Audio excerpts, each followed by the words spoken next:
Hello, in this video I will show you how to install Microsoft Edge on Samsung Galaxy Flip5.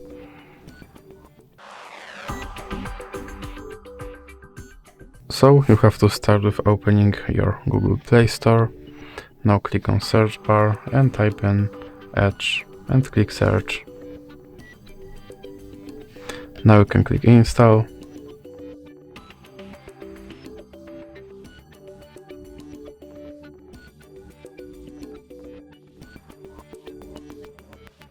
And now you can click open. Now you can click skip introduction, and here you can customize your home page, or you can click not now. Now you can sign in to sync your data, or you can click not now. And here you can make your Microsoft Edge your default browser, or you can click not now. Now you have to confirm your data and privacy settings. And now your Microsoft Edge is set up, and now it just asks you if you want to import your browsing data from Google, but you can click not now. And now you can use your Microsoft Edge just like any other internet browser. So if you like this video, please remember to leave a like and subscribe.